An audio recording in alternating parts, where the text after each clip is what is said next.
ಎರಡನೇ ಸಲ ಮುಳುಗಿರೋದು.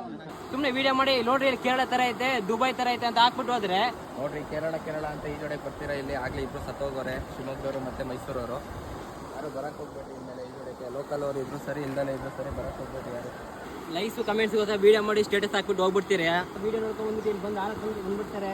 ಬಂದು ವಿಡಿಯೋ ಹಾಕೋಣ ಅಂದ್ಬಿಟ್ಟು ಆ ಸುಳಿಗೆ ಹೋಗಿ ಬೀಳಕ್ಕೆ ಹೋಗ್ತಾರೆ. ಅಲ್ಲಿ ನಾವು ಲೋಕಲ್ಸ್ ಅಲ್ಲಿ ಹೋಗಿ ಬೀಳಲ್ಲ, ಆ ಥರ ಸುಳಿ ಇದೆ ಅಲ್ಲಿ. ಇಲ್ಲಿ ಯಾರು ಕಾಪಾಡೋಕೆ ಆಗಲ್ಲ, ಲೋಕಲ್ಸ್ ಈಗ ಬಂದು ಹೊಡೆಯಲ್ಲ ಇಲ್ಲಿ. ಇವಾಗ ತಂದೆ ತಾಯಿ ಮಕ್ಳು ಎಲ್ಲಿ ಹೋಗಿರ್ತಾರೆ ಗೊತ್ತಿರಲ್ಲ, ಇವ್ರು ಬಂದು ಈ ಜೋಡಿಗೆ ಬಂದ್ಬಿಟ್ಟಿರ್ತಾರೆ. ಅಮ್ಮ ಇಲ್ಲೇ ಹೋಗ್ಬಿಡ್ತೀನಿ, ಅಪ್ಪ ಇಲ್ಲೇ ಹೋಗ್ಬಿಡ್ತೀನಿ. ಪಾಪ ತಂದೆ ತಾಯಿ ಏನೇನೋ ಕನ್ಸ್ಕೊಂಡಿರ್ತಾರೆ. ಈ ಥರ ಬಂದು ಬಿದ್ದು ಸತ್ತೋದ್ರೆ ಯಾರು ಹೊಣೆ? ಈ ಥರ ಸಾಯ್ಬೇಕಂದ್ರೆ ಎಂಥವ್ರು ಇದು ಹೊಟ್ಟೆ ಉರಿಯುತ್ತೆ. ಸುಮ್ಮನೆ ದಯವಿಟ್ಟು ವಿಡಿಯೋ ಮಾಡುವಾಗ ಕ್ಲೀನಾಗಿ ಮೆನ್ಷನ್ ಮಾಡಿ ಹೇಳ್ರಿ, ಇಂಥ ಜಾಗ ಈ ಥರ ಇದೆ.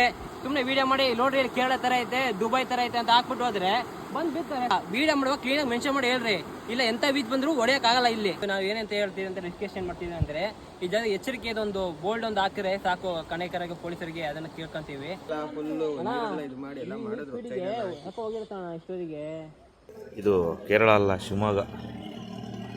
ಎರಡನೇ ಬಾಡಿ. ನಿನ್ನೆ ಇಲಾಖೆಯವ್ರು ಬಂದು ಕಾರ್ಯಾಚರಣೆ ಮಾಡಿರೋದು, ಆದ್ರೂ ಇನ್ನೂ ಬಾಡಿ ಸಿಕ್ಕಿಲ್ಲ. ಈ ಜೋಡಕ್ಕೆ ಹೋಗ್ಬೇಡ್ರಿ, ಇಲ್ಲಿ ಜಾಗ ಸರಿ ಇಲ್ಲ, ಪಕ್ಕದಲ್ಲಿ ಸ್ಮಶಾನ ಇದೆ. ವಿಡಿಯೋ ಮಾಡಿದಾಗಿಂದ 3 ಜನ ಬಂದು ಸತ್ತೋಗಿದ್ದಾರೆ. ಈ ಜಾಗಕ್ಕೆ ಪ್ಲೀಸ್ ಯಾರು ಬರಬೇಡಿ ಅಂತ ನಾನು ಕೇಳ್ಕೊಂತೀನಿ. ದಯವಿಟ್ಟು ಯಾರು ಈ ಜೋಡಿ ಬರಬೇಡ್ರಿ ಅಷ್ಟೇ.